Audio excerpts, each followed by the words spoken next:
Hi guys, welcome back to my channel. So ayan guys, bali andito kami sa may Angayan Sur, Barangay Pangasinan. So ayan guys, ito yung gagawin naming bahay.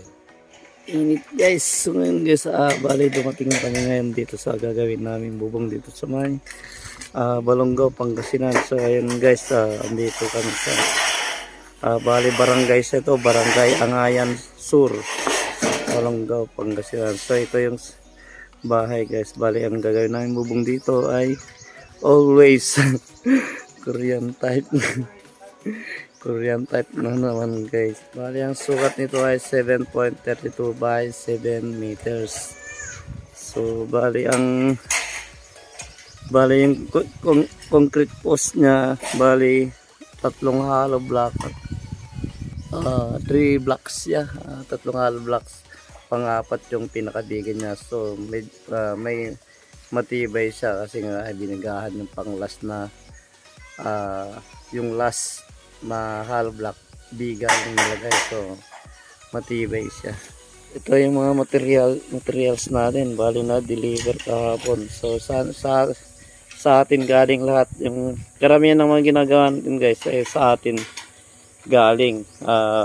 COD yan, COD yan, kahit malayo dinideliver ng supplier natin.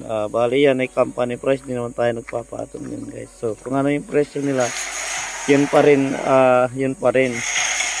So itong tubular natin na gagamitin ay 2x4 by 1.5. So maganda itong tubular na yun guys. Makapal siya, 2x4 by 1.5. Bali nakita kong price nila kasi ito 990 yata kung di ako nagkakamali sa price. Sa iba yan 1.2. So yung gagamitin din natin na bali ang gagamitin pala natin na na tubular pala dito guys, bali 9 pieces. Ayan, pero magdudugtong tayo dyan, hindi tayo magdugtong kasi kung bubuin naman natin lahat, sayang yung mga tira na bakal. So ayan magdudugtong tayo. Bali isa lang naman yung kailangan na natin na rafter para mabuo yung 10 piraso. So bali ito yung pamakuan natin na si Parlins 2x3 by 1.5. Ayan, ang ganda siya, makapal guys. Bali 25 pieces to. Ayan, kasi in-estimate natin yan sa 60 cm lamang pababa yung spacing ng pamakuan natin para medyo matibay siya.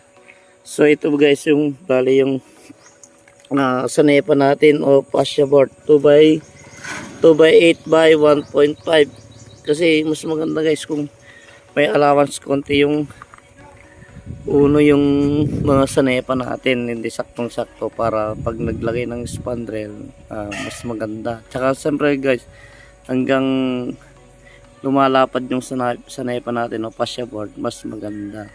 So ayan, bali ang price nito yata nasa 900 plus. Ito kung di ako nagkakamali 980 to 990 yata, hindi ako nagkakamali guys kasi kalimutan natin, pero andyan yung resibo. So bali ito yung mga flashing natin. Bali pala yung sanepa natin, bali 9 pieces. Siyempre natural magdudugtong tayo dyan. So bali ito yung mga flashing natin.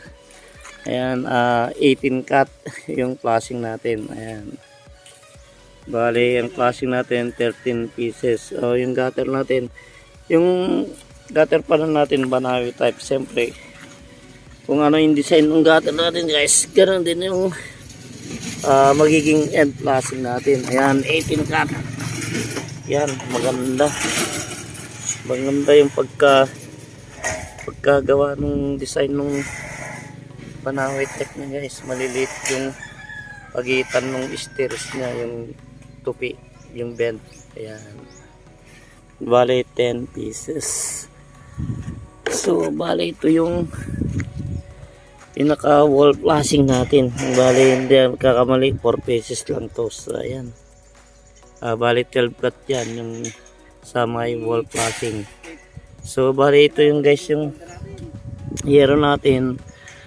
Bali ang sukat niyan ay 450 cm at 550 cm. So bali yan ay 9 na tig 9 bawat side. So bali 18 pieces yan. So ayan guys, kung di ako nagkakamali, nasa 65 or 67,000 lahat yan. So ayan guys, bali nag-uumpisa na kami. So yun, nagagawin namin. Medyo mainit dito, pero maganda dito guys. Ayan ang bundok. Ayan, maganda dito sa ginagawa namin. Kaya lang tubig ang medyo mahirap nagbomba. So ayan, nagdudugtong na si Brad Pitt. Ayan, nagdudugtong na sa paralina.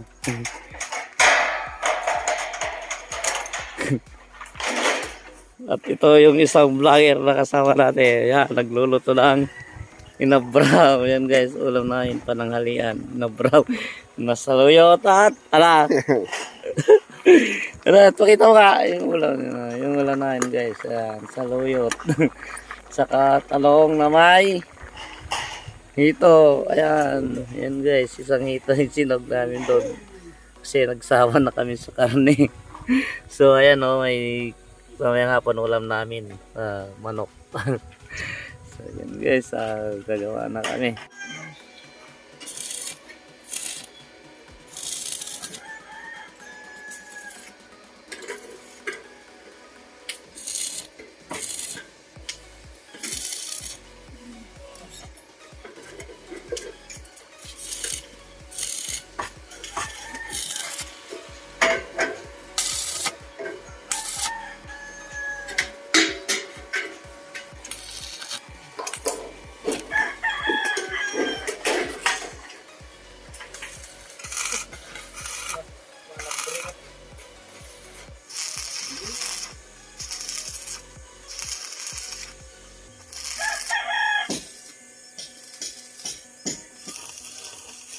Sabay pa rin. Uy. Hindi tayo pupulangin ng ito.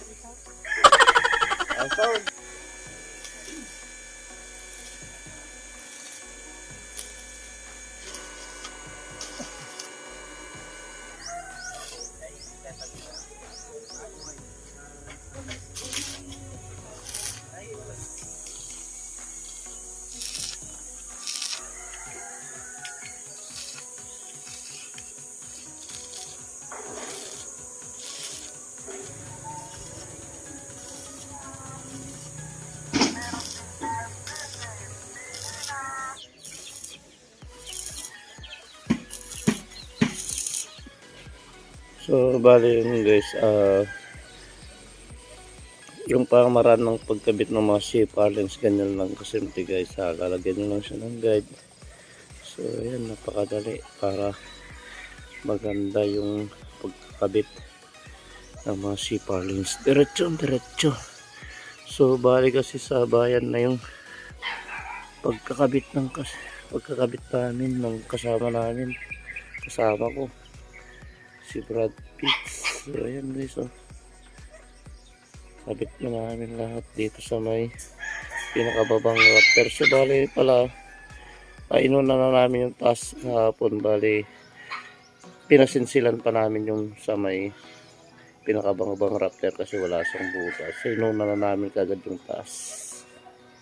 So nauna kagad natapos yung taas. Saka siyempre guys, sa bayan na yun, paglalagay namin si Brad Pitt, ayan, naglagay na siya ng sunepa. Yan pas siya bon. So bali pala yun guys, ayan bali patatapalan na muna natin ng mga simento, sabay palitada na yung wall flashing niya. Ayan bali sa bahay na kasi yung pagkakabit namin dyan kahapon, may nag-asintada. Yung mga gumawa rito, then kami ay maglatag ng mga bakal.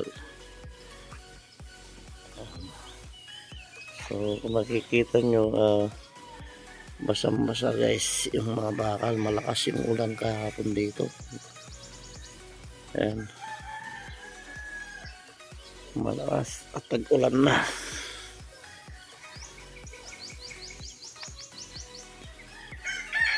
Bali pala yung spacing ng raptor natin 1.70. Yung spacing naman ng mga parlins natin 58 cm. Ayan, kaya medyo malalapit siya. Tsaka mas maganda talaga guys, 60 cm pababa ang spacing ng mga sea parlins para matibay. Ayan.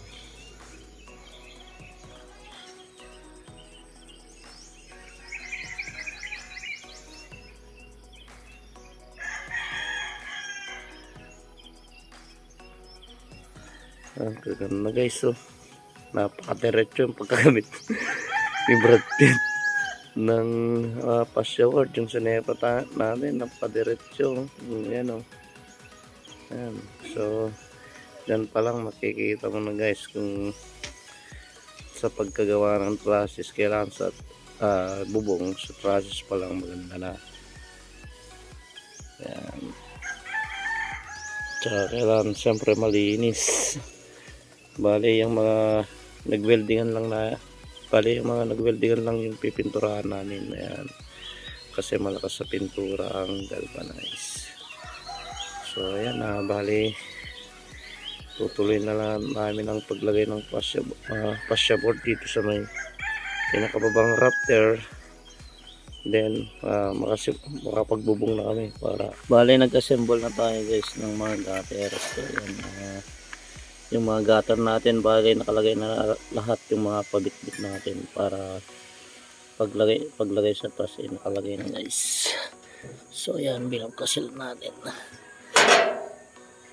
So habang si Brad Pitt ayan nakalagay na siya ng sanepa dito sa may pinakababang raptor. So ayan, natapos na para makabubong na kami ngayon guys. Ayan, mag-uulan.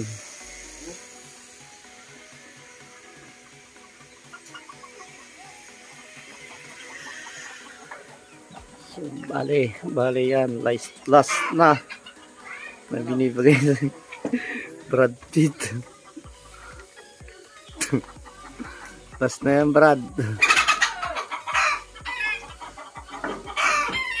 Ang tibay ng parlins na eh. Day. Guys, ang kapal ng parlins na na-deliver. 2x3 by 1.5. Tibay yung hindi man masyadong gumagalaw yung parlins. Nakasakay pa. Marapter sa ibaba, tatakpan na lang yan ng halo or semento kasi hinaligayan guys kasi sabay-sabay bali hinahabol nila kami. So yan pinakabang raptor.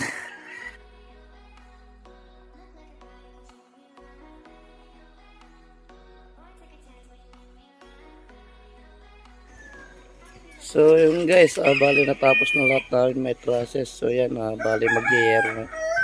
Bali mag-i-air na kami. So kung nagustuhan yung video natin, pakilike yung mga video natin.